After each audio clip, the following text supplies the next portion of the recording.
Welcome to Solfege Part 3. In Part 2, we talked about how to find the solfege name of a note. In the examples in Part 2, we always knew where do was, and we used that to find the solfege name of other notes.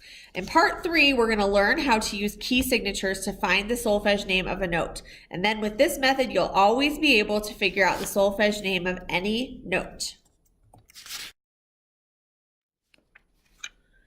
The first step in using key signatures to identify the solfege name of a note is to actually find the key signature. So key signatures appear right after the clef on every single stave in your music.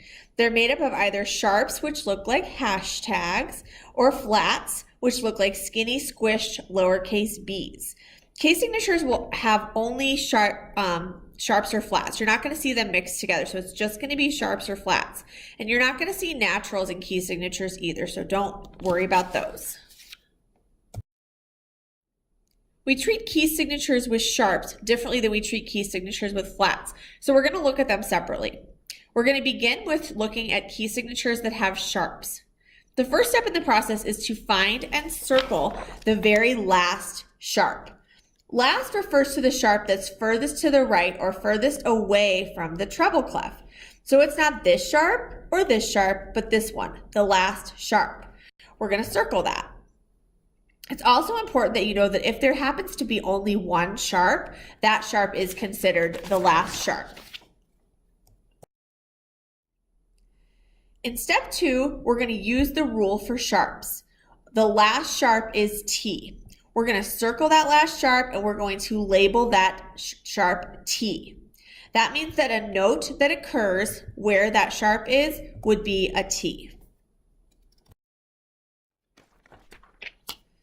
So we found the key signature, we've identified that we have sharps in the key signature, we've circled the last sharp, and we've used the rule for sharps to determine that the last sharp is T.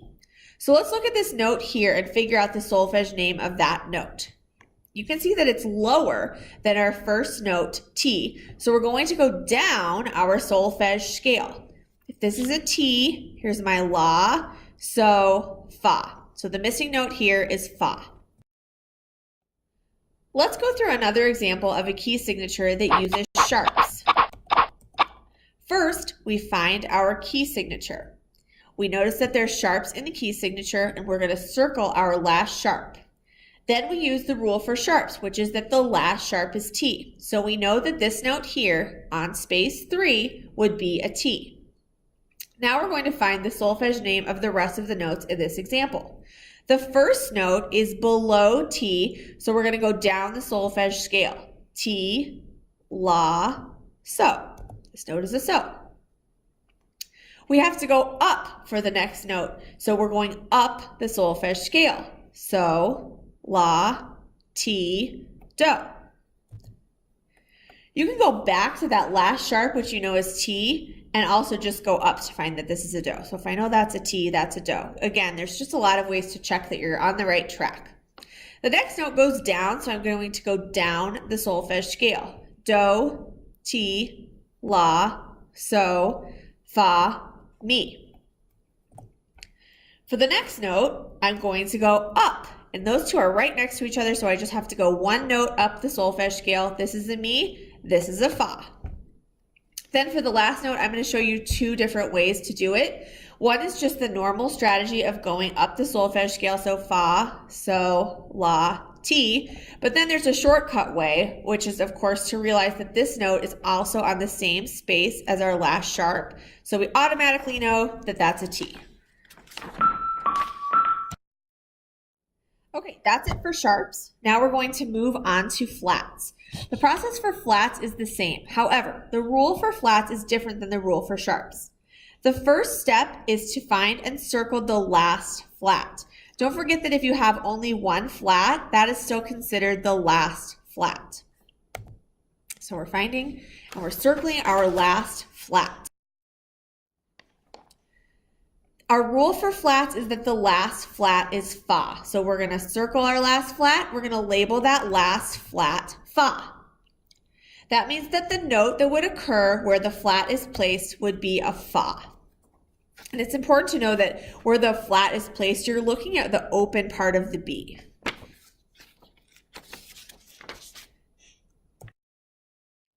Okay, we found the key signature. We've identified that we have flats in the key signature.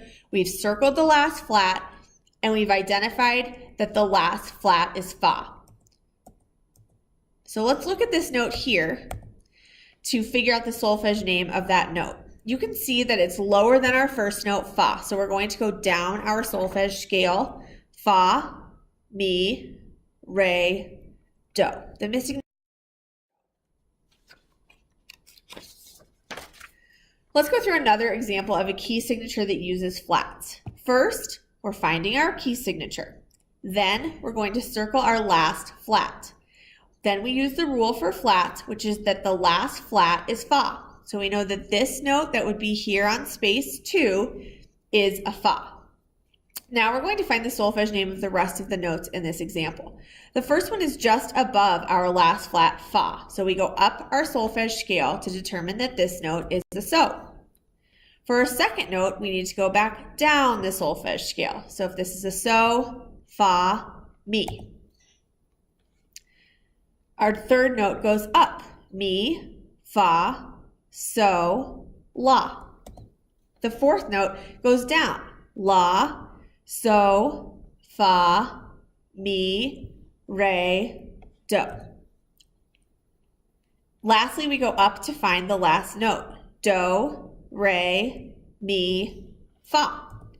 This note is also on the same space as our last flat, so we can double check that we're correct here so that we know that our last flat is fa.